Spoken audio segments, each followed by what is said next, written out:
ആ പോലീസിനും പ്രോസിക്യൂഷനും എതിരെ നമ്മൾ വിരൽ ചൂണ്ടുന്നില്ല എന്ന് മാത്രമല്ല, ഈ കേസ് തോൽക്കാൻ വേണ്ടിയുള്ള എല്ലാ പ്രവർത്തനങ്ങളും നടത്തിയ പോലീസിനെയും പ്രോസിക്യൂഷനെയും കൊണ്ടു നടക്കുന്ന ഭരണാധികാരികൾ പോലും അതിജീവിതയ്ക്കൊപ്പം എന്ന് പറയുകയാണ്. എന്താ അബദ്ധമാണിത്? ആ അതിജീവിതയ്ക്ക് വേണ്ടി ഒന്നും കൊടിപിടുത്തവും ഇല്ല, ജാഥയില്ല, ഒന്നുമില്ല. അപ്പോൾ അവർ അതിജീവിതകളല്ലേ? അവരുടെ കാര്യത്തിൽ പ്രതി ശിക്ഷിക്കപ്പെടാത്തതിൽ നമുക്ക് പ്രശ്നമില്ലേ? അപ്പോൾ ഇവിടെ എന്ന് പറഞ്ഞാൽ എന്താണ്? ഇവിടുത്തെ പ്രതി എന്ന് പറയുന്നത് സമൂഹത്തിലെ നിലയും വിലയും സ്വാധീനമുള്ള ഒരു സിനിമാ നടനാണ്. സ്വാഭാവികമായി ആ സിനിമാ നടനെതിരെ പറഞ്ഞാൽ കയ്യടി കിട്ടും. അതുകൊണ്ട് ആ സിനിമാ നടനെതിരെ പറയുന്നു. യഥാർത്ഥത്തിൽ ദിലീപിനെതിരായി നമ്മുടെ വിമർശനം കടുപ്പിക്കുന്നതിലൂടെ നമ്മൾ പിണറായി വിജയൻ്റെ പോലീസിനെയും പ്രോസിക്യൂഷനാണ് രക്ഷപ്പെടുത്തുന്നത്. അപ്പം നമ്മുടെ ലക്ഷ്യം പിണറായി വിജയനെ രക്ഷപ്പെടുത്തുക എന്നുള്ളതാണ്. ദിലീപിൻ്റെ ചെലവിൽ പിണറായി വിജയനെ നമ്മൾ രക്ഷപ്പെടുത്തുക എന്നുള്ളതാണ് നമ്മളിവിടെ ചെയ്തുകൊണ്ടിരിക്കുന്നത്. കൊലക്കേസ് തെളിഞ്ഞാൽ പോലും death sentence is the exception, life imprisonment is the rule എന്ന്. അതായത് നിങ്ങളിപ്പോൾ ഒരു കൊലപാതകം നടത്തിയെന്ന് തെളിഞ്ഞു കഴിഞ്ഞാലും റൂൾ എന്ന് പറയുന്നത് ജീവപര്യന്തമാണ്, മറ്റത് എക്സെപ്ഷൻ മാത്രമാണ്. നമസ്കാരം. നടിയെ ആക്രമിച്ച കേസുമായി ബന്ധപ്പെട്ടുള്ള പ്രതികൾക്ക് ഇന്നലെ ശിക്ഷ കിട്ടിയിരിക്കുകയാണ്. അതിൽ 6 പ്രതികൾക്കും 20 വർഷം തടവാണ് കിട്ടിയിരിക്കുന്നത്. പക്ഷേ ഈ ഒരു വിധി വന്നതിന് ശേഷം പോലും കോടതി ഇന്നലെ ഒരു കർശനമായ മുന്നറിയിപ്പ് നൽകി. കാരണം കോടതിയെ വിമർശിക്കുന്നതിന് ഒരു അതിരുണ്ട്. ആ അതിര് ലംഘിച്ചു കഴിഞ്ഞാൽ കോടതി ലക്ഷ്യം നേരിടേണ്ടി വരുമെന്നുള്ള ഒരു മുന്നറിയിപ്പ് കോടതി ഇന്നലെ നൽകിയിട്ടുണ്ട്. അതോടൊപ്പം തന്നെ ഇന്നലെ വിചിത്രമായ മറ്റൊരു കാര്യമുണ്ടായത്, കോടതി വിധി പറയുന്നത് നീട്ടിവെച്ചുകൊണ്ടേയിരുന്നു. ഏകദേശം വൈകുന്നേരം വരെ അല്ലേ, ഒരുപാട് താമസിപ്പിച്ച് തന്നെയാണ് ഈ വിധി വന്നത്. ഇപ്പോൾ ഈ വിധി വന്നിട്ട് പോലും ഓരോരുത്തർ യാതൊരു യുക്തിക്കും നിരക്കാത്ത കാര്യങ്ങളാണ് ഇത് പറയുന്നത്, ഇപ്പോഴും പറഞ്ഞുകൊണ്ടിരിക്കുന്നത്. ഈ കോടതിയുടെ ഒരു താക്കീത് വന്നതോടുകൂടി എന്തായാലും അതിനൊരു മാറ്റം വന്നിട്ടുണ്ട്. കോടതിയെ വിമർശിക്കുന്നതിൽ, ഈ അശ്ലീലം പറയുന്നതിൽ ഒരു മാറ്റം വന്നിട്ടുണ്ടെങ്കിൽ പോലും ഇപ്പോഴും അത് തുടർന്നുകൊണ്ടിരിക്കുന്നു. ഇനി 15-ാം തീയതി അതിജീവിതയ്ക്ക് ഐക്യദാർഢ്യം പ്രഖ്യാപിച്ചുകൊണ്ട് പുരോഗമന സാഹിത്യ കലാവേദിയോ അവരൊക്കെ പരിപാടിയൊക്കെ നടത്താൻ പോകുന്നു എന്നൊക്കെ പറഞ്ഞു കേൾക്കുന്നുണ്ട്. എന്തായാലും വിധിന്യായം നമ്മൾ കണ്ടിട്ടില്ല. പക്ഷേ ഈ പ്രതികൾക്ക് നൽകിയ ശിക്ഷ കുറഞ്ഞു പോയതെന്നാണ് പലരും പറയുന്നത്. അതായത് കൂട്ടബലാത്സംഗത്തിന് നമ്മുടെ നിയമം അനുശാസിക്കുന്ന പരമാവധി ശിക്ഷ 20 വർഷമാണ്. ആ 20 വർഷം പക്ഷേ ഇതിനെ അപൂർവങ്ങളിൽ അത്യപൂർവമായിട്ടുള്ള ഒരു കേസായി കണക്കാക്കിക്കൂടെ എന്നുള്ളതാണ് പലരുടെയും സംശയം. എനിക്ക് എൻ്റെ നിയമവശം അറിയില്ല, താങ്കൾക്ക് നിയമം അറിയാം. പക്ഷേ ഇതിൽ ഞാനത് എനിക്കൊന്നും ഇതിനു മുമ്പത്തെ വീഡിയോയിൽ ഞാൻ പറഞ്ഞ ഒരു കാര്യം, പൊതുബോധവും നിയമവും തമ്മിലുള്ള ഒരു പൊരുത്തക്കേട് ഉണ്ട്. പലപ്പോഴും പൊതുബോധത്തിനൊപ്പം നിയമം നിൽക്കണം എന്ന് നിർബന്ധമില്ല. യഥാർത്ഥത്തിൽ ഈ കേസിലും സംഭവിച്ചിട്ടുള്ളത് വേറൊന്നും അല്ല എന്നാണ് എനിക്ക് തോന്നുന്നത്. ഇപ്പം നിർഭയ കേസൊക്കെയായി ബന്ധപ്പെട്ട് ഇതിനെ താരതമ്യം ചെയ്യാനൊക്കെ നടക്കുന്ന ശ്രമങ്ങളൊക്കെ അബദ്ധമാണ്. നിർഭയ കേസ് എന്നൊക്കെ പറഞ്ഞാൽ അതിനാണ് ഈ റെയറസ്റ്റ് ഓഫ് ദ റെയർ എന്ന് പറയുന്നത്, അപൂർവങ്ങളിൽ അപൂർവം എന്ന് പറയുന്നത്. ഇപ്പം നിർഭയ പോലുള്ള കേസുകളാണ്. എനിക്ക് തോന്നുന്നത് നിർഭയ കേസിൽ പോലും ജീവപര്യന്തം കൊടുത്തിരുന്നുള്ളൂ എന്ന് എനിക്ക് തോന്നുന്നു. വധശിക്ഷയാണോ? വധശിക്ഷ. ആ വധശിക്ഷ കൊടുക്കാനുള്ള പ്രധാനപ്പെട്ട കാരണം എന്ന് വെച്ചാൽ അത് റെയറസ്റ്റ് ഓഫ് ദ റെയർ ആയിരുന്നു, അതിന് വധശിക്ഷ. നമ്മളുടെ ഒരു പ്രധാനപ്പെട്ട പ്രശ്നം എന്താണെന്ന് വെച്ച് കഴിഞ്ഞാൽ നമുക്ക് ഉള്ളതൊരു പൊതുബോധവും ഒരു പൊതുധാരണയും. നമ്മളെ സംബന്ധിച്ചിടത്തോളം നമുക്ക് വിമർശനങ്ങൾ ഉന്നയിച്ചാൽ മതി, വേറെ പ്രശ്നങ്ങളൊന്നുമില്ല. നമുക്ക് വിമർശനങ്ങൾ ഉന്നയിച്ചിട്ട് ചാഞ്ഞിരുന്നാൽ മതി. പക്ഷേ ഇതിൻ്റെ നിയമം എന്നൊക്കെ പറയുന്നത് വളരെ വ്യത്യസ്തമാണ് എന്ന് നമ്മൾ മനസ്സിലാക്കണം. ഞാനൊരു ചെറിയൊരു പശ്ചാത്തലം ഞാൻ പറഞ്ഞുതരാം. അതായത് ഒരു 3-4 പതിറ്റാണ്ടുകൾക്ക് മുമ്പ് കൊലക്കുറ്റം തെളിഞ്ഞു കഴിഞ്ഞാൽ വധശിക്ഷ കൊടുക്കുക എന്നുള്ളതായിരുന്നു നിയമം. 307 എന്ന് പറഞ്ഞിട്ടുള്ള, ഇപ്പം സുമേഷ് ഒരു കൊലപാതകം നടത്തിയെന്ന് തെളിഞ്ഞു കഴിഞ്ഞാൽ death sentence is the rule. കൊന്നൊന്ന് തെളിയിച്ചാൽ വധശിക്ഷയാണ്. Life imprisonment was the exception. നിയമം അതാണ്, മറ്റത് എക്സെപ്ഷൻ. എന്നാൽ 1980-കളുടെ അവസാനം 1990-കളുടെ തുടക്കത്തിലോ മറ്റോ Bachchan Singh versus state of ഏതോ എന്ന് പറഞ്ഞിട്ടൊരു ബച്ചൻ സിംഗ് കേസ് എന്ന് പറഞ്ഞിട്ടൊരു കേസ്. ആ കേസ് വന്നതിനെ തുറന്നിട്ടാണ് പയ്യെ ഇതിനകത്തൊരു മാറ്റം വന്നിട്ട് കൊലക്കേസ് തെളിഞ്ഞാൽ പോലും death sentence is the exception, life imprisonment is the rule. അതായത് നിങ്ങളിപ്പോൾ ഒരു കൊലപാതകം നടത്തിയെന്ന് തെളിഞ്ഞു കഴിഞ്ഞാലും റൂൾ എന്ന് പറയുന്നത് ജീവപര്യന്തമാണ്, മറ്റത് എക്സെപ്ഷൻ മാത്രം. മനസ്സിലാകുമ്പോൾ വലിയൊരു മാറ്റം അതിൽ വന്നു. അവിടെ ഒരു പുതിയ ഒരു രീതി വന്നെന്താണെന്ന് ചോദിച്ചാൽ അപ്പം ഒരാൾ കൊലക്കേസിൽ പ്രതിയായി കഴിഞ്ഞാൽ, കൊലക്കേസിൽ ശിക്ഷിച്ചു കഴിഞ്ഞാൽ അയാൾക്ക് വധശിക്ഷ വേണോ വേണ്ടയോ എന്ന് തീരുമാനിക്കാനായിട്ട് 2 സെറ്റ് ഓഫ് കാരണങ്ങൾ ജഡ്ജിമാർ പരിശോധിക്കണം എന്നുള്ളൊരു നില വന്നു. അത് പല ജഡ്ജ്മെൻറ്റുകളിൽ കൂടെ വന്നു. അതായത് ഇപ്പോൾ ഒരാളൊരു കൊലക്കുറ്റത്തിന് തെളിഞ്ഞു കഴിഞ്ഞാൽ അയാൾക്ക് വധശിക്ഷ കൊടുക്കണോ ഇല്ലയോ എന്നുള്ളത് സംബന്ധിച്ച് അഗ്രവേറ്റിംഗ് സർക്കംസ്റ്റൻസും മിറ്റിഗേറ്റിംഗ് സർക്കംസ്റ്റൻസും എന്നും പറഞ്ഞിട്ട് 2 സാഹചര്യങ്ങൾ ജഡ്ജി പരിശോധിക്കണം. അപ്പോൾ അഗ്രവേറ്റിംഗ് സർക്കംസ്റ്റൻസ് എങ്ങനെയാണെന്ന് പറഞ്ഞു കഴിഞ്ഞാൽ, ഇപ്പോൾ സുമേഷ് ഒരു കൊല ചെയ്തു എന്നുള്ളത് തെളിഞ്ഞു. അതിൽ അഗ്രവേറ്റിംഗ് സർക്കംസ്റ്റൻസ് എന്ന് പറഞ്ഞു കഴിഞ്ഞാൽ സുമേഷ് കൊന്നത് ഒരു ഗർഭിണിയാവാം, സുമേഷ് ചിലപ്പം കൊന്നത് കുറേ കുട്ടികളെ ചിലപ്പോൾ കൊന്നിട്ടുണ്ടാവാം, സുമേഷ് ചിലപ്പോൾ ഒരു 100 പേര് നോക്കി നിൽക്കുമ്പോഴായിരിക്കും ഒരു കൊലപാതകം നടത്തിയത്. സമൂഹ മനസാക്ഷിയെ അത് വല്ലാതെ ഞെട്ടിച്ചിട്ടുണ്ടാവും. അങ്ങനെ അതിക്രൂരവുമായിട്ടുള്ള നിലയിലാണ് സുമേഷ് കൊലപാതകം ഉണ്ടോ ഇല്ലയോ എന്നുള്ളതാണ് അഗ്രവേറ്റിംഗ് സർക്കംസ്റ്റൻസ്. അതായത് വധശിക്ഷ തരാൻ അനുസൃതമായിട്ടുള്ള സാഹചര്യം. എന്നാൽ മിറ്റിഗേറ്റിംഗ് സർക്കംസ്റ്റൻസ് എന്ന് പറഞ്ഞ വേറൊരു സർക്കംസ്റ്റൻസ്. അതെന്താണെന്ന് ചോദിച്ചാൽ സുമേഷ് ഒരു കൊല ചെയ്തു എന്നുള്ളത് തെളിഞ്ഞു, പക്ഷേ സുമേഷ് ഒരു രോഗിയാണ്, സുമേഷ് നല്ല വിദ്യാഭ്യാസ യോഗ്യതയുണ്ട്, സുമേഷ് വീട്ടിൽ രോഗിയായിട്ടുള്ള അമ്മയുണ്ട്, സുമേഷ് വലിയ കടബാധ്യതയിലാണ്, സുമേഷിന് ഭാര്യയും കൊച്ചു കുഞ്ഞുങ്ങളും ഒക്കെ ഉണ്ട്. അങ്ങനെയൊക്കെ ഉണ്ടെങ്കിൽ അത് മിറ്റിഗേറ്റിംഗ് സർക്കംസ്റ്റൻസ്. അപ്പോൾ കൊലക്കുറ്റത്തിൽ ഒരാൾ കൊല ചെയ്തു എന്ന് തെളിഞ്ഞു കഴിഞ്ഞാൽ ജഡ്ജി ഈ അഗ്രവേറ്റിംഗ് സർക്കംസ്റ്റൻസസും മിറ്റിഗേറ്റിംഗ് സർക്കംസ്റ്റൻസും കൂടെ എടുത്തിട്ട് ഇത് രണ്ടും കൂടെ തൂക്കി നോക്കുമ്പോൾ അഗ്രവേറ്റിംഗ് സർക്കംസ്റ്റൻസസ് ആണ് മുഴച്ചു നിൽക്കുന്നതെങ്കിൽ വധശിക്ഷ നൽകും. മിറ്റിഗേറ്റിംഗ് സർക്കംസ്റ്റൻസസ് ആണ് മുഴച്ചു നിൽക്കുന്നതെങ്കിൽ ജീവപര്യന്തം. മനസ്സിലായി? അങ്ങനെ നോക്കിയപ്പോഴാണ് നിർഭയ കേസിൽ അഗ്രവേറ്റിംഗ് സർക്കംസ്റ്റൻസസ് ആണ് ഉയർന്നത്. കാരണം സമൂഹ മനസാക്ഷി വല്ലാതെ ഞെട്ടിച്ചു, ബസ്സിലിട്ട് ഭീകരമായിട്ട് ബലാത്സംഗം ചെയ്തു, കൊന്നു, വലിച്ചെറിഞ്ഞു. അപ്പോൾ അങ്ങനെയാണ് അവിടെ വധിച്ചത്. ഇനി നമ്മൾ മിറ്റിഗേറ്റിംഗ് സർക്കംസ്റ്റൻസസിന് പ്രാധാന്യം എന്ന കാര്യം നോക്കാനാണെങ്കിൽ നമ്മൾ ടി.പി. ചന്ദ്രശേഖരൻ്റെ കേസെടുക്കുക. ടി.പി. ചന്ദ്രശേഖരനെ പോലും 51 വെട്ട് മുഖത്ത് കൊടുത്തിട്ടാണ് ടി.പി. ചന്ദ്രശേഖരനെ കൊന്നത്. അപ്പോൾ പ്രോസിക്യൂഷൻ വാദിച്ചത് ഇത് റെയറസ്റ്റ് ഓഫ് ദ റെയർ ആണ്, അതുകൊണ്ട് ഇതിന് വധശിക്ഷ നൽകണമെന്നാണ്. അവിടെ കോടതി ഈ അഗ്രവേറ്റിങ്ങും മിറ്റിഗേറ്റിങ്ങും കൂടി കോടതി കമ്പയർ ചെയ്തപ്പോൾ അതിൽ ഏതാണ്ട് ഒരു പ്രതി ഒഴിച്ച് ബാക്കിയുള്ളവരെല്ലാവരുടെയും ആദ്യത്തെ കേസാണ്. അവർക്ക് സാമ്പത്തികമായിട്ട് ബുദ്ധിമുട്ടുണ്ട്, വീട്ടിൽ അമ്മയുണ്ട്, മക്കളുണ്ട്, പെങ്ങന്മാരുണ്ട്. ഇതെല്ലാം നോക്കിയപ്പോഴത്തേക്കും മിറ്റിഗേറ്റിംഗ് സർക്കംസ്റ്റൻസസ് ആണ് ഉയർന്നത്. അങ്ങനെയാണ് അതിക്രൂരമായി 51 വെട്ടി കൊന്നിട്ട് പോലും ടി.പി. ചന്ദ്രശേഖരൻ കേസിലെ പ്രതികൾക്ക് വധശിക്ഷ കൊടുത്തില്ല, ജീവപര്യന്തം കൊടുത്തുള്ളൂ. അപ്പോൾ ഇത് നമുക്ക് അറിയില്ല, നമുക്ക് അറിയണമെന്നില്ല, സാധാരണക്കാരനെ സംബന്ധിച്ചിടത്തോളം അറിയണമെന്നില്ല.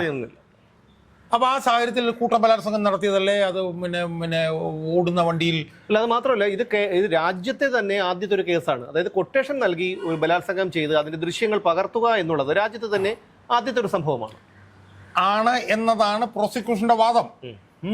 ഇപ്പൊ കൊട്ടേഷന്റെ ഭാഗമായിട്ടാണ് ഈ ബലാത്സംഗം നടന്നതെന്ന് തെളിഞ്ഞിട്ടില്ല. അതെ, ഇതൊരു കൊട്ടേഷൻ ആണെന്ന് തെളിഞ്ഞിട്ടില്ല. ഇത് പിന്നെ ഇതിന്റെ ദൃശ്യങ്ങൾ എടുത്തത് വേറെ ആർക്കെങ്കിലും കൊടുക്കാനാണ് എന്നും തെളിഞ്ഞിട്ടില്ല. അപ്പൊ അങ്ങനെ തെളിയാത്ത സാഹചര്യത്തിൽ കോടതിയുടെ മുമ്പിലുള്ള 6 പ്രതികൾ ബലാത്സംഗം നടത്തി. ആ ബലാത്സംഗം നടത്തിയതിന് അവർക്കുള്ള ശിക്ഷ അതേ കോടതിയുടെ മുന്നിൽ, കോടതിക്ക് ആ ചട്ടക്കൂടിൽ നിന്ന് കോടതിക്ക് അത്ര ചെയ്യാൻ പറ്റുള്ളൂ.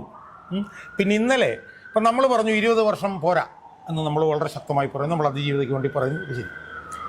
പക്ഷേ ഇന്നലെ ജയശങ്കർ പിന്നെ മാധവി ചാനലിരുന്ന് പറയുന്ന ഒരു കാര്യം ഞാൻ ശ്രദ്ധിച്ചു. ഈ 20 വർഷം എന്ന് പറഞ്ഞു കഴിഞ്ഞാൽ ചെറിയൊരു സമയമല്ല. അല്ല, 20 വർഷത്തിലെ ഇപ്പോൾ പ്രതികൾ, അതായത് 1-ാം പ്രതിയായ പൾസർ സുനി 7.5 കൊല്ലത്തോളം ജയിലിൽ കിടന്നു. അത് കഴിച്ചിട്ടുള്ള ശിക്ഷാവിധി മാത്രമേ അയാൾക്കുള്ളൂ. അതായത് 12.5 വർഷം കഴിയുമ്പോൾ 1-ാം പ്രതിക്ക് പുറത്തിറങ്ങാം എന്നുള്ളതാണ്. അല്ല സുമേഷ്, ഇതിനകത്തുള്ള വിഷയം അതാണ്, സത്യമാണ്. പക്ഷെ 20 വർഷം അയാൾ കിടക്കണം. അയാൾ ഇത്രയും നാൾ കിടന്നത് 12.5 വർഷം അല്ല, ഞാൻ പറഞ്ഞത് ഇത്രയും നാളെ 8 വർഷം അയാൾ ജയിലിലായിരുന്നു. അതെ, അപ്പൊ സ്വാഭാവികമായൊക്കെ 20 വർഷം കൊടുക്കുമ്പോൾ 12 വർഷം കൂടെ കിടക്കാൻ പറ്റുള്ളൂ. പക്ഷെ ടോട്ടലി അയാൾ 20 വർഷം ജയിലിൽ കിടക്കണം. ശിക്ഷ അയാൾ എത്ര അനുഭവിക്കണം? ബാക്കിയുള്ള പലരും ചെറുപ്പക്കാരാണ്. അവർ 20 വർഷത്തെ ശിക്ഷ കഴിഞ്ഞ് വരുമ്പോഴത്തേക്ക് അവരുടെ മധ്യവയസ്കരും ഒക്കെ ആയിക്കഴിഞ്ഞ് അവർ പോകും. അപ്പോൾ 20 വർഷം അവർ ശിക്ഷിക്കപ്പെട്ട് ജയിലിൽ കിടക്കണം. നിയമവ്യവസ്ഥയ്ക്ക് അങ്ങനെ കൊടുക്കാനുള്ള വകുപ്പേ ഉള്ളൂ. ഇത് കൊട്ടേഷൻ ബലാത്സംഗമാണെന്നും ഈ ദൃശ്യങ്ങൾ പകർത്തിയെന്നും പറയുമ്പോഴും ഇത് കൊട്ടേഷൻ ബലാത്സംഗമാണെന്നും ഇത് ആർക്കെങ്കിലും വേണ്ടിയിട്ട് കൊട്ടേഷൻ ചെയ്തതാണെന്നും തെളിഞ്ഞിട്ടില്ല. തെളിഞ്ഞാൽ മാത്രമേ അത് കൊട്ടേഷൻ ബലാത്സംഗം ആവുള്ളൂ. അങ്ങനെ തെളിഞ്ഞാൽ മാത്രമേ അതിനനുസരിച്ചുള്ള ശിക്ഷ കൊടുക്കാൻ പറ്റുള്ളൂ. മനസ്സിലായോ? അപ്പം നിയമവ്യവസ്ഥ അനുസരിച്ചും നിയമമനുസരിച്ചും തെളിവനുസരിച്ചും ഈ 20 വർഷം എന്നുള്ളത് കൊടുക്കാൻ വകുപ്പുള്ളൂ. മനസ്സിലായില്ലേ? അതേസമയം അതിജീവതയ്ക്ക് വേണ്ടിയിട്ടുള്ള വികാരം ഒക്കെ ശക്തമാണ്. സ്വാഭാവികമായും പൊതുബോധം ഇത് കുറവാണ് എന്നുള്ള നിലപാടാണ് അവരെടുക്കുന്നത്. അവർക്കെടുക്കാം, അങ്ങനെ എടുക്കുന്നതുകൊണ്ട് കുഴപ്പമില്ല. കാരണം അവർക്ക് ആ നിലപാട് മാത്രം എടുത്താൽ മതി. അവിടെയുള്ളൊരു പ്രധാനപ്പെട്ട പ്രശ്നം എന്ന് പറയുന്നത് ഈ അതിജീവത എന്ന് പറയുന്നത് ഈ ആക്രമിക്കപ്പെട്ട നടി മാത്രമാണോ? എത്രയോ അതിജീവിതകൾ ഇതിനേക്കാൾ ഭീകരമായി ക്രൂരമായി, അതും ഇന്നലെ ജയശങ്കർ ചർച്ച പറയുന്നുണ്ടായിരുന്നു. സൂര്യനെല്ലി കേസിൽ 16 വയസ്സും എത്രയോ മാസമുള്ള ആ പെൺകുട്ടിയെ 42 പേരോളമാണ് അവരെ ബലാത്സംഗം ചെയ്തത്. പലയിടങ്ങളിൽ കൊണ്ടുപോയിട്ട് അല്ലേ?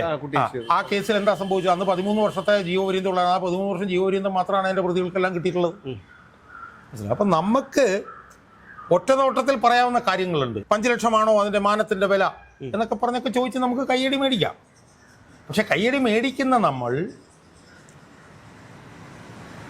വേടൻ്റെ കാര്യത്തിൽ എന്താ നിലപാട് നമ്മുടെ? അല്ല, അവിടെയാണ് വിഷയം. അവിടെയാണ് ആ വേടനും മുകേഷും അതുപോലെ PTK മുഹമ്മദും ഒക്കെ ഉള്ള ഒരു സ്ഥലത്താണ് ഇപ്പോൾ ദിലീപിനെ കുറ്റക്കാരനാക്കണം, കോടതി കുറ്റവിമുക്തനാക്കി ദിലീപിനെ കുറ്റക്കാരനാക്കണം എന്ന് പറഞ്ഞുകൊണ്ട് അവരിപ്പോൾ ഐക്യദാർഢ്യം നടത്താൻ പോകുന്നു. ഞാൻ പറയുന്നത് ഇപ്പോൾ അതിജീവത, ഈ കേസിൽ അതിജീവത വേടൻ്റെ കേസിൽ അതിജീവിതയുണ്ട്, മുകേഷിൻ്റെ കേസിൽ അതിജീവിതയുണ്ട്, സിദ്ദിഖിൻ്റെ കേസിൽ അതിജീവിതയുണ്ട്. ഒരുപാട് അതിജീവിതകൾ നമ്മുടെ സമൂഹത്തിലുണ്ട്. അവരെല്ലാവരും പരാജയപ്പെട്ടവരാണ്. വേടൻ്റെ ഇരകൾ പരാജയപ്പെട്ടു എന്ന് മാത്രമല്ല, വേടൻ അവാർഡ് കൊടുത്തു, വേടന് മുൻകൂർ ജാമ്യം കൊടുത്തു, ഇന്ത്യക്ക് പുറത്തു പോകാൻ വരെ മന്ത്രിമാരുമായിട്ട് വേദി കൊടുത്തു, എല്ലാം കൊടുത്തു. ആ അതിജീവിതയ്ക്ക് വേണ്ടി ഒന്നും കൊടിപിടുത്തവും ഇല്ല, ജാഥയില്ല, ഒന്നുമില്ല. അപ്പോൾ അവർ അതിജീവിതകളല്ലേ? അവരുടെ കാര്യത്തിൽ പ്രതി ശിക്ഷിക്കപ്പെടാത്തതിൽ നമുക്ക് പ്രശ്നമില്ലേ? അപ്പോൾ ഇവിടെ എന്ന് പറഞ്ഞാൽ എന്താണ്? ഇവിടുത്തെ പ്രതി എന്ന് പറയുന്നത് സമൂഹത്തിലെ നിലയും വിലയും സ്വാധീനമുള്ള ഒരു സിനിമാ നടനാണ്. സ്വാഭാവികമായി ആ സിനിമാ നടനെതിരെ പറഞ്ഞാൽ കയ്യടി കിട്ടും.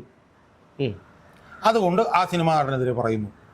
യഥാർത്ഥത്തിൽ ഇപ്പോൾ വിധി ഞാൻ പരിശോധിക്കാൻ പോകുന്നുള്ളൂ. 1714 പേരുള്ള വിധിയാണ്. ആ വിധിയിൽ പ്രാഥമികമായി ഞാൻ മനസ്സിലാക്കുന്നത് പ്രോസിക്യൂഷനും പോലീസിനും എതിരെ അതിഗുരുതരമായിട്ടുള്ള വിമർശനങ്ങളാണ് കോടതി ഉന്നയിച്ചിരിക്കുന്നത്. മനസ്സിലായി? അപ്പോൾ യഥാർത്ഥത്തിൽ പ്രതി ദിലീപാണോ അതോ പോലീസാണോ പ്രോസിക്യൂഷനാണോ? ഇനി ദിലീപ് പ്രതിയാണെങ്കിൽ പോലും 3ാം പ്രതി ആവുള്ളൂ. 1ാം പ്രതി പോലീസും 2ാം പ്രതി പ്രോസിക്യൂഷനും 3ാം പ്രതി ദിലീപേ ആവുള്ളൂ. അതായത് ദിലീപിന് നിയമ നടപടികളുമായി മുന്നോട്ട് പോകാൻ തക്ക വിധത്തിലുള്ള ഒരുപാട് പരാമർശങ്ങൾ കോടതി നടത്തിയിട്ടുണ്ടെന്നാണ് പുറത്തുവരുന്ന വിവരം. അപ്പോൾ സ്വാഭാവികമായും നമ്മൾ ദിലീപിനെ കേന്ദ്രീകരിച്ച് ദിലീപിനെതിരെ വിമർശനം ഉന്നയിക്കുന്നതിലൂടെ നമ്മൾ രക്ഷപ്പെടുത്തുന്ന ആരെയാണ്? നമ്മൾ രക്ഷപ്പെടുത്തുന്നത് യഥാർത്ഥ കുറ്റവാളികളാണ്, പോലീസിനെയും പ്രോസിക്യൂഷനെയാണ്. അപ്പം നമ്മൾ യഥാർത്ഥത്തിൽ ദിലീപിനെതിരായി നമ്മുടെ വിമർശനം കടുപ്പിക്കുന്നതിലൂടെ നമ്മൾ പിണറായി വിജയന്റെ പോലീസിനെയും പ്രോസിക്യൂഷനാണ് രക്ഷപ്പെടുത്തുന്നത്. അപ്പം നമ്മുടെ ലക്ഷ്യം പിണറായി വിജയനെ രക്ഷപ്പെടുത്തുക എന്നുള്ളതാണ്. ദിലീപിൻ്റെ ചെലവിൽ പിണറായി വിജയനെ നമ്മൾ രക്ഷപ്പെടുത്തുക എന്നുള്ളതാണ് നമ്മളിവിടെ ചെയ്തുകൊണ്ടിരിക്കുന്നത്. അത് ശരിയാണോ ഇല്ലോ എന്നുള്ളതാണ്. ഇപ്പോൾ ദിലീപിനെ സംബന്ധിച്ചിടത്തോളം ദിലീപ് പ്രതിയാണ്. ദിലീപിൻ്റെ സ്വാധീനവും ദിലീപിൻ്റെ പണവും ഉപയോഗിച്ച് ദിലീപ് കേസിൽ നിന്ന് രക്ഷപ്പെടാൻ നോക്കും. ആ ദിലീപിനെ ശിക്ഷിപ്പിക്കപ്പെടേണ്ട ഉത്തരവാദിത്വം, ചുമതലയും ബാധ്യതയും ആർക്കാണുള്ളത്? അത് ഇവിടുത്തെ പോലീസിനും പ്രോസിക്യൂഷനും അല്ലേ? ആ പോലീസിനും പ്രോസിക്യൂഷനും എതിരെ നമ്മൾ വിരൽ ചൂണ്ടുന്നില്ല എന്ന് മാത്രമല്ല, ഈ കേസ് തോൽക്കാൻ വേണ്ടിയുള്ള എല്ലാ പ്രവർത്തനങ്ങളും നടത്തിയ പോലീസിനെയും പ്രോസിക്യൂഷനെയും കൊണ്ടു നടക്കുന്ന ഭരണാധികാരികൾ പോലും അതിജീവിതയ്ക്കൊപ്പം എന്ന് പറയുകയാണ്. എന്ത് അബദ്ധമാണിത്? അപ്പം അതുകൊണ്ട് തന്നെ ദിലീപ് എന്ന് പറഞ്ഞ ഒരു നടനും ഒരു സ്വാധീനക്കാരനും ഒക്കെ ഇതിനകത്ത് പ്രതിയായതുകൊണ്ട് അതിൽ നിന്ന് കുറേ പബ്ലിസിറ്റി ഉണ്ടാക്കാനുള്ള ശ്രമങ്ങളാണ് ഇതിനകത്ത് നടക്കുന്നത്. യഥാർത്ഥത്തിൽ അതിജീവിതയ്ക്ക് വേണ്ടി നിൽക്കുന്നവരാണെങ്കിൽ അവർ യഥാർത്ഥത്തിലുള്ള മറ്റ് അതിജീവിതകൾക്ക് വേണ്ടിയും അവർ നിൽക്കണം. ഇപ്പോൾ ഭാഗ്യലക്ഷ്മി ഒന്ന് പൊട്ടിക്കരയുന്ന ആർക്ക് വേണ്ടിയിട്ടല്ല? അല്ല, ഭാഗ്യലക്ഷ്മി അത് മാത്രമല്ല, ഈ വേടനുമായി ബന്ധപ്പെട്ട കേസിൽ വേടനെതിരെ കേസ് നിലവിലുള്ളപ്പോൾ പോലും അയാളുമായി വേദി പങ്കിട്ടു ഭാഗ്യലക്ഷ്മി. അന്ന് ഈ അതിജീവിതയെക്കുറിച്ച്, കാരണം ഇവരുടെ കപടത തുറന്നു കാണിക്കേണ്ടത് ഇവിടെ ഓരോ പൗരന്മാരുടെയും ഉത്തരവാദിത്തമുണ്ട്. പലർക്കും അറിയാമായിരുന്നിട്ടും പലരും മിണ്ടുന്നില്ല, ഇപ്പോഴും അവരോടൊപ്പം നിൽക്കുന്നു എന്നുള്ളതാണ്. അപ്പൊ അങ്ങനെയാണെങ്കിൽ എല്ലാ വിഷയങ്ങളിലും അതേ നിലപാടല്ലേ സ്വീകരിക്കുക? അതുകൊണ്ട് അവർക്ക് പിന്നെ പബ്ലിസിറ്റിയും കയ്യടിയും കിട്ടുക എന്നുള്ളത് കൊണ്ട് മാത്രമാണ് അവർ പൊട്ടിക്കരഞ്ഞുകൊണ്ടിരിക്കുന്നത്. ഞാൻ ഇപ്പോൾ ഇന്നലെ മറ്റോ മനസ്സിലാക്കിയത് 2017 മറ്റോ ഈ വിഷയത്തിൽ നുണപരിശോധനയ്ക്ക് ദിലീപ് തയ്യാറായിരുന്നു. ദിലീപ് അന്ന് പറഞ്ഞിരുന്നു നുണപരിശോധനയ്ക്ക് തയ്യാറാണെന്ന് ദിലീപ് പറഞ്ഞിരുന്നു. ഹൈക്കോടതി CBI അന്വേഷണം ആവശ്യപ്പെട്ടുകൊണ്ട് ദിലീപ് ഹൈക്കോടതിയെ സമീപിച്ചു. ദിലീപിന്റെ അമ്മ CBI അന്വേഷണം ആവശ്യപ്പെട്ടുകൊണ്ട് ഹൈക്കോടതിയെ സമീപിച്ചു. ഇന്നലെ ഞാനൊരു സജി നന്ദിയാട്ടൻ എന്ന് പറയുന്ന അദ്ദേഹത്തിന് ഇന്റർവ്യൂ ചെയ്യാൻ പോയപ്പോൾ, നിർമ്മാതാവാണ്, ഈ ദിലീപ് വിഷയവുമായി ബന്ധപ്പെട്ട് പല ചാനൽ ചർച്ചകളിലും വന്ന് സംസാരിക്കുന്ന ഒരാളാണ് സജിചേട്ടൻ. ഈ സജി നന്ദിയാട്ടൻ അദ്ദേഹം ഇന്നലെ പറഞ്ഞൊരു കാര്യം വളരെ വേദന ഉണ്ടാക്കുന്നതാണ്. അതായത് ദിലീപിനെ ദിലീപിനെ അറസ്റ്റ് ചെയ്തു എന്നുള്ള ഒരു വാർത്ത TV-യിൽ വന്നതിന് ശേഷം അന്ന് ഈ ദിലീപിന്റെ അമ്മയുടെ ഓർമ്മ പോയതാണ്. അതിനുശേഷം അവർക്ക് ഓർമ്മ വന്നിട്ടില്ല. ഇപ്പോൾ കുറ്റവിമുക്തനാക്കി എന്നുള്ള വാർത്ത വന്നപ്പോൾ അമ്മയെ കൊണ്ട് വന്നിട്ട് TV-യുടെ മുമ്പിലെത്തി. അത് കണ്ടിട്ടെങ്കിലും ഇവർക്കൊന്ന് ബോധം വീഴട്ടെ എന്ന്. പക്ഷേ ബോധം വീണില്ല. അവർക്ക് ഇപ്പോഴും ആ ഓർമ്മ നഷ്ടപ്പെട്ടു പോയി. അപ്പൊ ഇതൊന്നും അവർക്ക് അവിടെ സ്ത്രീകളില്ലേ? അയാളുടെ ഭാര്യ ഇവിടെ ആദ്യമായിട്ടാണ് ഒരാൾ രണ്ടാമത് വിവാഹം കഴിക്കുന്നത്. അയാൾക്ക് പെൺമക്കളില്ലേ? അയാൾക്ക് സഹോദരിയില്ലേ? അപ്പോൾ അതുകൊണ്ട് ഇതിൻ്റെയൊക്കെ ആത്യന്തിക ലക്ഷ്യം എന്ന് പറയുന്നത് യഥാർത്ഥ പ്രതികളെ രക്ഷിച്ച്, അതായത് പച്ചയായി പറഞ്ഞാൽ പിണറായി വിജയനെയും പിണറായി വിജയൻ്റെ പോലീസിനെയും പിണറായി വിജയൻ്റെ പ്രോസിക്യൂഷനെയും ദിലീപ് എന്ന് പറഞ്ഞ ഈ നടൻ്റെ പേരിൽ രക്ഷിക്കുക എന്നുള്ളതിനപ്പുറത്ത് ഒരു കാര്യവും ഇതിനകത്തുണ്ട് എന്നെനിക്ക് തോന്നുന്നില്ല. ഇപ്പോൾ ശിക്ഷയെന്ന് പറയുന്നത് ഇപ്പം 20 എന്ന് പറയുന്നത് വേണമെങ്കിൽ 4-5 വർഷം കൂടെ കൂട്ടാമായിരുന്നു എന്നുള്ള ഒരു അഭിപ്രായം എനിക്കും ഇല്ലാതെയില്ല. പക്ഷേ ന്യായാധിപരെ സംബന്ധിച്ചിടത്തോളം അവരുടെ മുന്നിൽ വരുന്ന വിഷയങ്ങളിൽ തെളിവുകളുടെ അടിസ്ഥാനത്തിലും നിയമത്തിൻ്റെ അടിസ്ഥാനത്തിലും മാത്രമേ അവർക്ക് പിന്നെ ശിക്ഷ വിധിക്കാൻ കഴിയൂ. അതാണ് അവർ ഈ കാര്യത്തിലും ചെയ്തിരിക്കുന്നത് എന്ന് തന്നെയാണ് ഒരു അഭിഭാഷകൻ എന്നുള്ള നിലയിൽ എനിക്ക് തോന്നിയിട്ടുള്ളത്. അപ്പോൾ ഞാൻ ഒരു അവസാനമായിട്ടൊരു കാര്യം കൂടെ പറയാം. ഇപ്പം ഈ ക്രോസ് വിസ്താരത്തിൻ്റെ സമയത്ത് ഇവർ ഈ അതിജീവിതത്തെ പൊട്ടിക്കരഞ്ഞു, അവരെ മോശമായ രീതിയിൽ പിന്നെ ക്രോസ് വിസ്താരം നടത്തി എന്നൊക്കെ പറഞ്ഞിട്ടൊക്കെ ഉള്ള വാദഗതികൾ ഉയർന്നു വന്നിരുന്നല്ലോ. ക്രോസ് വിസ്താരം നടത്തുന്ന സമയത്ത് ഈ സഭ്യതയുടെ അതിർവരമ്പുകൾ കടന്നു പോകാൻ പാടില്ല എന്നുള്ളത് ഒരു വസ്തുതയാണ്. പക്ഷെ നമ്മൾ ലൈംഗിക പീഡന കേസിൻ്റെ നിയമ നടപടികളിലൂടെ നമ്മൾ മുന്നോട്ട് പോകുമ്പം ഇതൊക്കെ മറികടക്കാനുള്ള ആർജവം ഇച്ഛാശക്തി നമുക്കുണ്ടാവണം. ഇപ്പോൾ ഉദാഹരണത്തിന് ഇവരെ ക്രോസ് വിസ്താരം ചെയ്യുന്നു. ഇവരെ ക്രോസ് വിസ്താരം ചെയ്യുന്നത് 10 പ്രതികളുടെ 10 അഭിഭാഷകർ ക്രോസ് വിസ്താരം ചെയ്യും. കാരണം 10 പ്രതികളുണ്ട്. ആ പ്രതികളുടെ അഭിഭാഷകരെ സംബന്ധിച്ചിടത്തോളം ആ പ്രതികളെ രക്ഷിക്കാൻ വേണ്ടിയിട്ടാണ് അവർ വരുന്നത്. അവർ ഈ സ്ത്രീയെ ക്രോസ് വിസ്താരം നടത്തും. അപ്പോൾ 10 പ്രതികൾ അവരെ ക്രോസ് വിസ്താരം നടത്തേണ്ടി വരും. സ്വാഭാവികമായും പിന്നെ വളരെ തീക്ഷ്ണവും തീവ്രവുമായിട്ടുള്ള ചോദ്യങ്ങൾ അവർ ചോദിക്കും. അത് സ്വാഭാവികമാണ്. നിയമവ്യവസ്ഥ എന്ന് പറഞ്ഞാൽ അങ്ങനെയാണ്, നിയമ നടപടിക്രമം എന്ന് പറഞ്ഞാൽ അങ്ങനെയാണ്. ഇപ്പോൾ ഉദാഹരണത്തിന് പിന്നെ സൂര്യനെല്ലി കേസിലെ ആലോചിച്ച് നോക്ക്. സൂര്യനെല്ലി കേസിലെ ആ 16 വയസ്സുകാരി പെൺകുട്ടിയെ ഏതാണ്ട് 40ഓളം പിന്നെ അഭിഭാഷകർ ക്രോസ് വിസ്താരം നടത്തിയിട്ടുണ്ടാവും. കാരണം 40ഓളം പ്രതികളുണ്ടായിരുന്നു. മനസ്സിലായി? അപ്പോൾ സ്വാഭാവികമായും അവർ പൊട്ടിക്കരഞ്ഞു, അവരെ ക്രോസ് വിസ്താരം ചെയ്തു, അവരോട് ശരിയല്ലാത്ത ചോദ്യങ്ങൾ ചോദിച്ചു എന്നൊക്കെ പറയുന്നത് വൈകാരികമായി നമുക്കതിനോട് യോജിക്കാമെങ്കിൽ നിയമവ്യവസ്ഥയിൽ അത് യോജിക്കാൻ പറ്റില്ല. മനസ്സിലായി? അപ്പോൾ ഇതൊക്കെ കൂടെ നമ്മൾ മനസ്സിലാക്കി വേണം നമ്മൾ നിലപാടെടുക്കാൻ. പക്ഷേ നമ്മളെ സംബന്ധിച്ചിടത്തോളം നമുക്ക് നിലപാടെടുക്കാൻ ഒരു ബുദ്ധിമുട്ടില്ല. ആ വിധി വന്നു ഉടനെ ഇതുകൊണ്ട് 20 വർഷം വളരെ കുറവായി പോയി എന്ന് പറഞ്ഞിട്ട് നമുക്കങ്ങ് ചാഞ്ഞിരുന്നാൽ മതി. പക്ഷെ ഒരു ന്യായാധിപനെ സംബന്ധിച്ചിടത്തോളം, ഒരു അഭിഭാഷകനെ സംബന്ധിച്ചിടത്തോളം അങ്ങനെ കഴിയില്ല. നിയമത്തിൻ്റെ ചട്ടക്കൂടിനകത്ത് നിന്ന് മാത്രമേ ന്യായാധിപർക്ക് വിധി പ്രഖ്യാപിക്കാൻ പറ്റുള്ളൂ. എന്നാൽ നിയമത്തിൻ്റെ ചട്ടക്കൂടിന് പുറത്തു പോയി ന്യായാധിപന്മാർ വിധി പ്രഖ്യാപിച്ചിട്ടുണ്ടെങ്കിൽ നമ്മളവരെ എതിർക്കുക തന്നെ വേണം. അപ്പം ഞാൻ പറഞ്ഞില്ല, എനിക്കെതിരെ തന്നെ കോടതി ഇലക്ഷൻ കേസ് വന്നിട്ടാണ് ജഡ്ജിയെ വിമർശിച്ചത്. മനസ്സിലായി? നമുക്ക് കോടതി ഇലക്ഷൻ നിയമപ്രകാരം നമുക്ക് ജഡ്ജിമാരെ വിമർശിക്കാനുള്ള അവകാശമില്ല, നമുക്ക് ജഡ്ജിമെൻറ്റിനെ വിമർശിക്കാനുള്ള അവകാശം മാത്രമേ ഉള്ളൂ. എന്നാൽ പോലും ഞാനൊരു പൊതുപ്രവർത്തനം എന്നുള്ളതിലും അവകാശം എന്നുള്ളതിലും പറയുന്നത് ജഡ്ജിമാർ നിയമവ്യവസ്ഥയ്ക്ക് പുറത്ത് അവർ പോയിട്ടുണ്ടെങ്കിൽ അവരെയും വിമർശിക്കണം എന്നുള്ള അഭിപ്രായമാണ് എനിക്കുള്ളത്. പക്ഷേ ഈ കേസിൽ ഈ ഹണിയം വർഗീസ് എന്ന് പറഞ്ഞിട്ടുള്ള ന്യായാധിപ നിയമത്തിനകത്ത് നിന്ന്, നിയമത്തിൻ്റെ ചട്ടക്കൂടിനുള്ളിൽ നിന്നാണ് വിധി പ്രഖ്യാപിച്ചത് എന്നുള്ളതാണ് എന്നെ സംബന്ധിച്ചിടത്തോളം എൻ്റെ അഭിപ്രായം. പക്ഷേ ഈ വിധിനെ ഞാൻ പരിശോധിച്ചിട്ടില്ല. ഈ വിധിന്യായം ഞാൻ വായിച്ചു നോക്കുന്നുണ്ട്. വായിച്ച് നോക്കിയതിന് ശേഷം ഒരു പക്ഷേ എനിക്ക് വ്യത്യസ്തമായ അഭിപ്രായങ്ങളുണ്ടെങ്കിൽ ആ അഭിപ്രായങ്ങളുമായിട്ട് ഞാൻ രംഗത്ത് വരും എന്നുള്ള കാര്യത്തിൽ ഒരു സംശയം. ഈ പൊതുസമൂഹം മനസ്സിലാക്കേണ്ട ഒരു കാര്യമുണ്ട്. എന്ത് അടിസ്ഥാനത്തിലാണ് ദിലീപ് കുറ്റക്കാരനാണെന്ന് നിങ്ങൾ ഇപ്പോൾ പറയുന്നത്? ഞങ്ങളിത് പറയുമ്പോൾ നിങ്ങൾക്ക് തോന്നും ദിലീപിനെ ന്യായീകരിക്കുകയാണെന്ന്. ദിലീപിനെ ഞങ്ങൾക്ക് ആർക്കും പരിചയമുള്ള വ്യക്തിയല്ല ദിലീപ്. പക്ഷേ കോടതി കുറ്റവിമുക്തനാക്കപ്പെട്ട പൾസർ സുനി എന്ന് പറയുന്ന കേസിലെ ഒന്നാം പ്രതിയായ ഒരു പക്ക ക്രിമിനലിൻ്റെ മൊഴിയുടെ അടിസ്ഥാനത്തിൽ മാത്രം പ്രതി ചേർക്കപ്പെട്ട ദിലീപ് എങ്ങനെ പ്രതിയായി എന്നുള്ളതാണ് ഒന്നാമത്തെ ചോദ്യം. രണ്ടാമത്, ഈ അതിജീവിതയ്ക്ക് നീതി വേണമെന്ന് പറഞ്ഞു വരുന്ന ചില കപടരായ മനുഷ്യരുണ്ട്. അതിലൊന്നാണ് ഭാഗ്യലക്ഷ്മി. ഭാഗ്യലക്ഷ്മി അതിജീവിതയ്ക്കൊപ്പമാണെങ്കിൽ എല്ലാ സ്ത്രീകളുടെയും മാനത്തിന് ഒരേ വിലയാണ്. അവിടെ വേടൻ പീഡിപ്പിച്ച രണ്ട് പെൺകുട്ടികൾ പരാതി നൽകിയിട്ടും ഭാഗ്യലക്ഷ്മി അവർക്കെതിരെ ഒരു അക്ഷരം മിണ്ടിയിട്ടില്ല. വേടനുമായി വേദി പങ്കിട്ടു, അപ്പോഴൊന്നും മിണ്ടിയിട്ടില്ല. ഇപ്പോൾ സംവിധായകൻ കമൽ അതിജീവിതയ്ക്ക് നീതി കിട്ടിയില്ല എന്ന വാദവുമായി വരുന്നുണ്ട്. അദ്ദേഹം ഒരു പോക്സോ കേസിൽപ്പെട്ട ഒരു പെൺകുട്ടി പരാതി കൊടുത്ത ഒരു കാര്യമൊക്കെ നമുക്കറിയാം. അതിനെക്കുറിച്ചൊന്നും പറയാൻ കഴിയില്ല. കാരണം കൂടുതൽ പറഞ്ഞു കഴിഞ്ഞാൽ ഇവരൊക്കെ ഇടതുപക്ഷത്തോട് ചേർന്ന് നിൽക്കുന്ന ആളായതുകൊണ്ട് എപ്പോഴാണ് എന്ത് കേസാണ് എവിടെ വെച്ചാണ് വരുന്നതെന്ന് പറയാൻ കഴിയില്ല. അതുകൊണ്ട് അതേക്കുറിച്ച് കൂടുതൽ പറയുന്നില്ല. ജനം ടി വിയുടെ ഒരു ചർച്ചയ്ക്കിടയിൽ ജനം ടി വിയുടെ അനിൽ നമ്പ്യാർ ഈ കമലിനെ ബന്ധപ്പെട്ടപ്പോൾ അദ്ദേഹം പറഞ്ഞത് അതൊക്കെ ഞാൻ സെറ്റിൽ ചെയ്തു എന്നുള്ളതാണ്. എങ്ങനെയാണ് ഒരു പീഡന കേസ് സെറ്റിൽ ചെയ്യാൻ കഴിയുക എന്നുള്ള കാര്യം പൊതുസമൂഹം ചിന്തിക്കണം. അപ്പോൾ ഇത്തരം കപടന്മാരാണ് വന്ന് നിന്നിട്ട് പറയുന്നത് ഇവിടെ അതിജീവിതയ്ക്കൊപ്പമാണ് എന്ന് പറയുന്നത്. എന്തുകൊണ്ട് ഇവരൊക്കെ രണ്ട് ചോദ്യങ്ങൾ ചോദിക്കുന്നില്ല? ആരാണ് ഇതിൽ ഗൂഢാലോചന നടന്നിട്ടുണ്ട് എന്നുള്ള കാര്യമാണ് ഏകദേശം ഉറപ്പായ ഒരു കാര്യം. ദിലീപ് പറയുന്നു ഗൂഢാലോചന നടന്നിട്ടില്ല എന്ന്, കോടതിയും അത് കണ്ടെത്തിയിരിക്കുന്നു. അങ്ങനെയാണെങ്കിൽ ഈ ഗൂഢാലോചന നടത്തിയ യഥാർത്ഥ പ്രതികളാരാണ്? ആരാണ് പൾസർ സുനി ആദ്യം തന്നെ പറഞ്ഞ മാഡം?